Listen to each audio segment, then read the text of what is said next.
Assalamualaikum warahmatullahi wabarakatuh.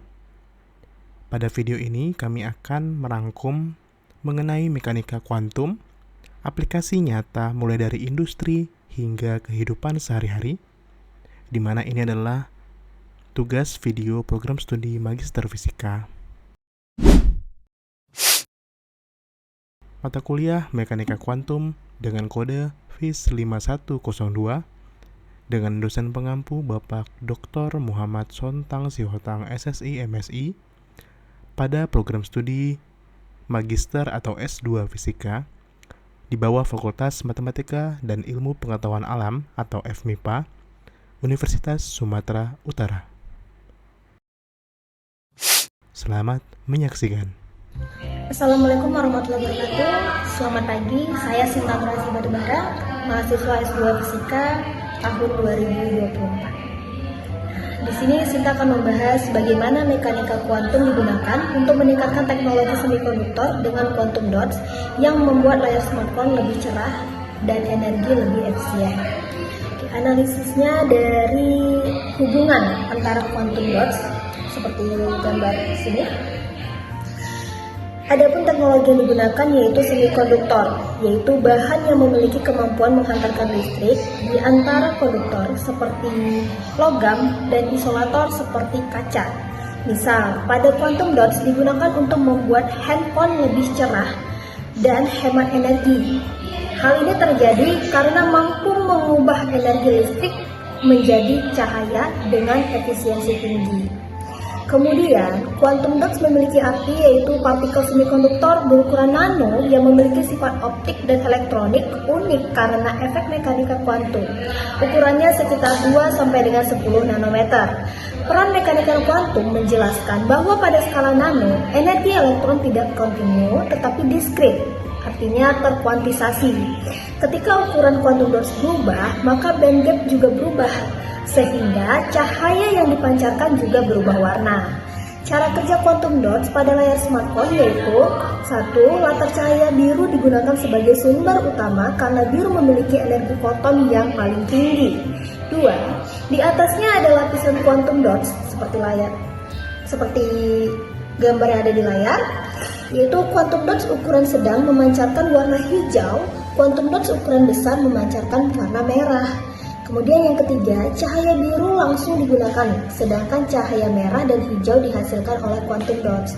Yang keempat, kombinasi red, green, blue menghasilkan gambar berwarna penuh dengan kecerahan dan kontras yang tinggi. Energi lebih efisien karena hampir tidak ada energi yang terbuang sebagai panas. Berikut penjelasan tentang hubungan quantum dots dengan mekanika kuantum pada aplikasi smartphone. Lebih dan kurangnya saya mohon maaf. Dan saya akhiri dengan wabillahi taufiq wal hidayah. Wassalamualaikum warahmatullahi wabarakatuh. Selamat datang, saya Indra Yaktika dari mahasiswa S2 Fisika Universitas Sumatera Utara. Hari ini saya akan menjelaskan tema 3 tentang fotonik dan komunikasi kuantum. Indri akan menjelaskan bagaimana mekanika kuantum digunakan dalam pengembangan fotonik dan komunikasi aman melalui teknologi kuantum. Fotonik dan komunikasi kuantum adalah teknologi yang menjanjikan revolusi dalam cara kita bertukar informasi. Contoh visual dalam sistem komunikasi fiber optik yang pertama adalah kabel bawah laut dan transmisi data sebagai cahaya. Di sini saya akan menjelaskan fotonik dan komunikasi kuantum. Yang pertama adalah fotonik. Fotonik adalah ilmu dan teknologi yang berkaitan dengan penghasilan, deteksi, dan manipulasi cahaya atau foton. Peran fotonik dalam komunikasi, yang pertama membawa informasi. Dalam komunikasi serat optik, data dikodekan menjadi pulsa cahaya atau foton. Keunggulan utamanya adalah kecepatan cahaya dan kapasitas transfer data yang sangat besar. Meskipun sangat cepat, keamanan enkripsi, data ini masih berbasis matematika yang berpotensi dipecahkan oleh komputer kuantum masa depan.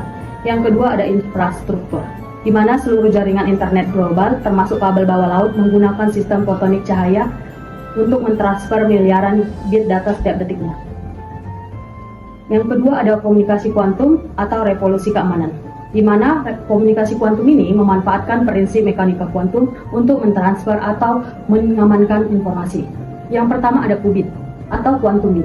Qubit ini adalah unit dasar informasi kuantum berbeda dengan bit klasik, di mana bit klasik ini hanya 0 atau 1. Sedangkan qubit dapat berbeda dalam superposisi, yaitu keadaan gabungan 0 dan 1 secara bersamaan.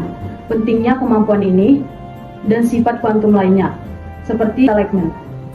Entanglement adalah kunci untuk mencapai keamanan dan komputasi kuantum tingkat lanjut, di mana entanglement ini atau keterkaitan kuantum adalah fenomena di mana dua atau lebih partikel kuantum seperti foton terhubung sedemikian rupa sehingga status kuantum salah satu partikel secara instan memenuhi status partikel lainnya. Terlepas dari jarak pemisah mereka, Einstein menyebutkan bahwa aksi seram dari jarak jauh.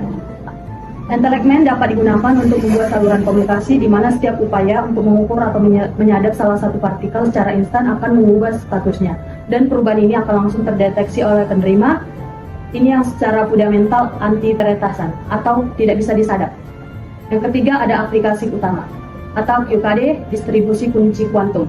QKD adalah media untuk membuat dan mendistribusikan kunci ekspresi rahasia menggunakan prinsip mekanika kuantum. Ini adalah aplikasi komunikasi kuantum yang paling matang dan sudah direkomendasikan. Cara kerja sederhananya, yang pertama pengiriman, di mana pengirim mengkodekan kunci rahasia dalam status kuantum foton. Kemudian si transmisi, foton-foton ini akan dikirimkan kepada penerima dan pengukuran akan menerima sehingga pengukur status foton tersebut. Deteksi penyadap. Jika ada penyadap yang mencoba menyerap atau mengukur foton, tindakan pengukuran pasti akan mengubah status kuantum foton sesuai prinsip ketidakpastian Heisenberg, di mana perubahan ini akan terdeteksi oleh pengirim dan penerima saat mereka membandingkan hasil mereka, sehingga mereka tahu kunci tersebut telah disadap dan membatalkan. Dampak pada QKD menjamin keamanan kunci ekspresi berdasarkan hukum fisika mekanika kuantum, bukan pada kesulitan komputasi, menjadikan solusi aman masa depan di mana terhadap ancaman komputer kuantum yang kuat, sehingga kita dapat menyimpulkan bahwa komunikasi kuantum menggunakan prinsip entanglement yang memungkinkan transfer data yang sangat aman, sangat penting untuk keamanan nasional dan data sensitif. Karena entanglement ini dapat digunakan untuk membuat saluran komunikasi di mana setiap upaya untuk mengukur atau menyadap salah satu partikel secara instan akan mengubah statusnya, dan perubahan ini akan langsung terdeteksi oleh penerima. Ini secara fundamental anti-peretasan atau tidak bisa disadap. Teknologi kuantum berpotensi komunikasi global di masa depan, karena kita berada di lambang era komunikasi yang lebih cepat dan penting, sehingga kita harus memilih komunikasi kuantum entanglement. Sekian dan terima kasih. Selamat pagi, saya akan mengupas penerapan sensor kuantum untuk deteksi energi, suhu, atau polusi dengan tingkat akurasi tinggi yang membuat diagnosa medis lebih akurat dan pengawasan lingkungan lebih efektif. Pernahkah Anda membayangkan alat sensor yang bisa mendeteksi penyakit jauh lebih awal atau mengukur polusi dengan akurasi yang luar biasa? Jawabannya ada pada sensor kuantum. Apa itu sensor kuantum?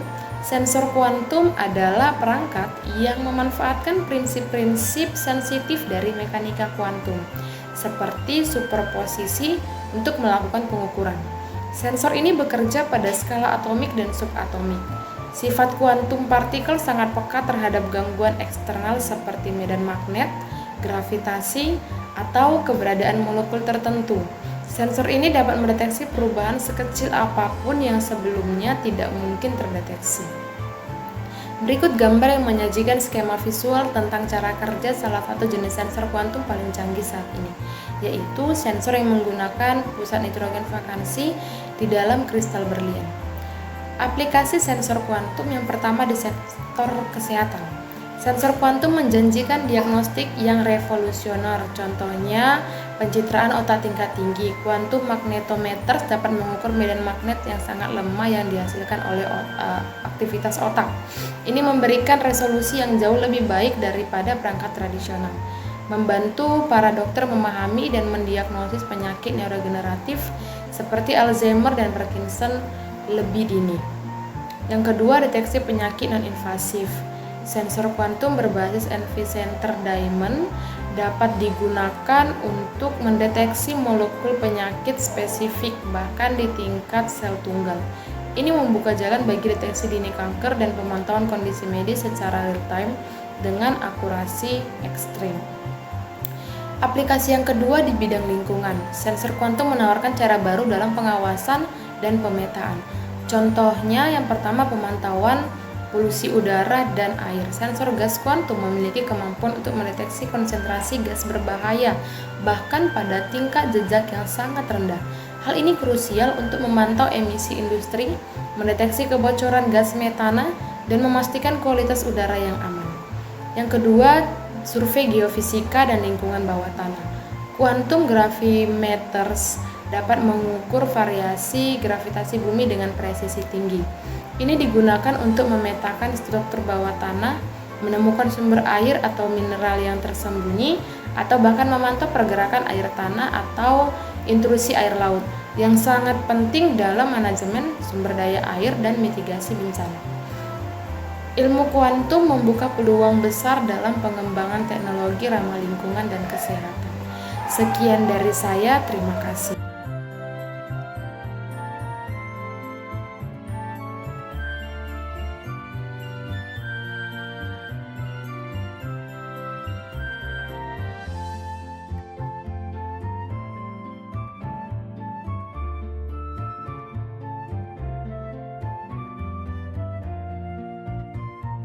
Halo semuanya, perkenalkan saya Muhammad Abdul Kermagus, biasa dipanggil Akram.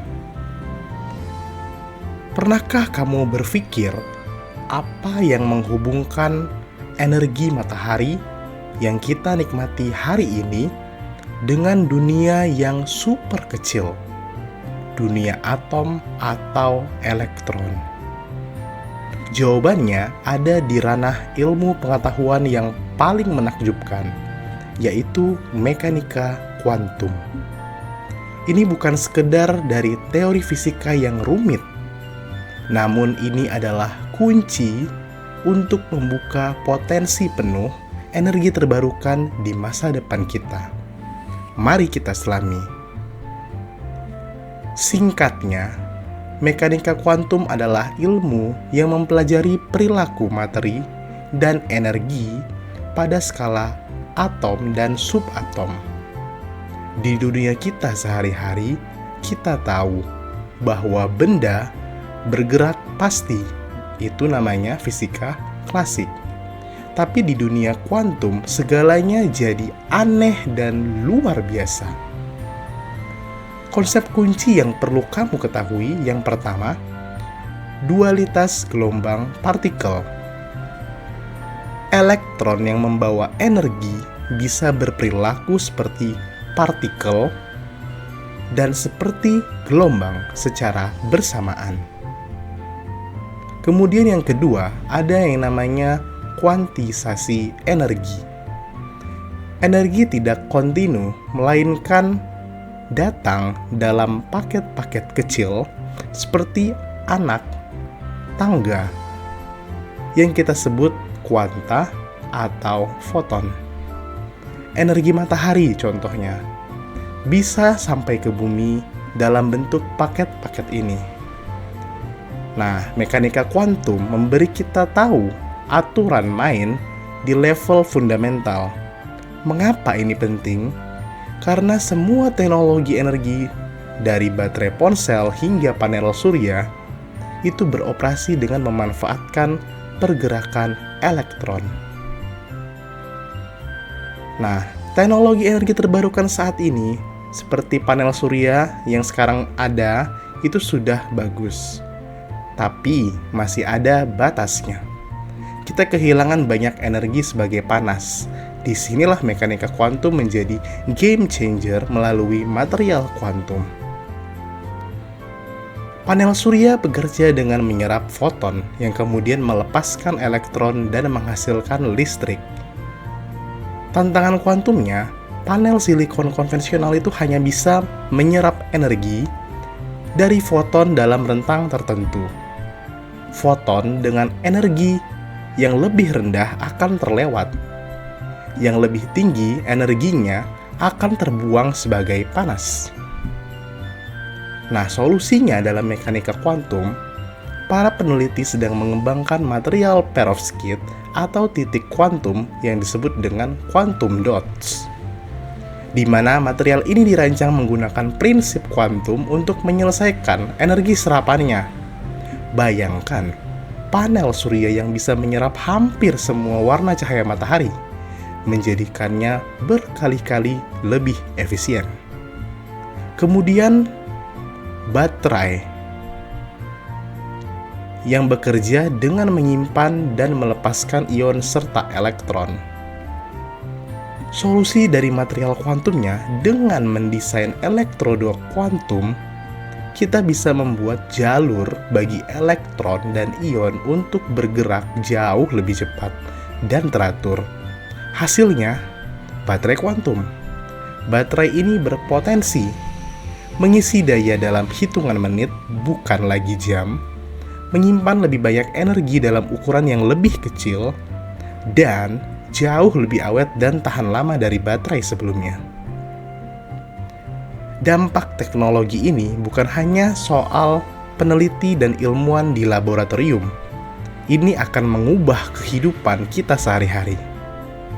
Energi yang lebih murah, panel surya super efisien, berarti biaya listrik terbarukan akan turun drastis. Transportasi massal misalnya, baterai akan mempercepat transisi kendaraan listrik yang bisa diisi dayanya saat minum kopi sebentar, bukan seperti sekarang saat ini yang harus menunggu lama untuk melakukan pengecasan.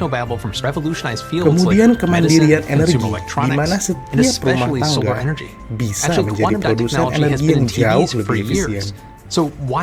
Mekanika kuantum adalah bahasa alam semesta di level terkecil. Dengan memahaminya, kita bisa merekayasa materi dan menciptakan teknologi yang sebelumnya hanya ada dalam mimpi.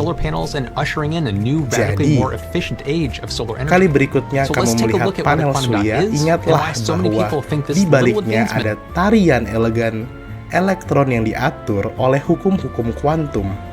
Sains bukan hanya teori di buku, tapi adalah fondasi masa depan energi yang lebih bersih dan berkelanjutan bagi kita semua. Tertarik dengan topik ini? Cari tahu lebih banyak tentang mekanika kuantum. Sampai jumpa di konten berikutnya.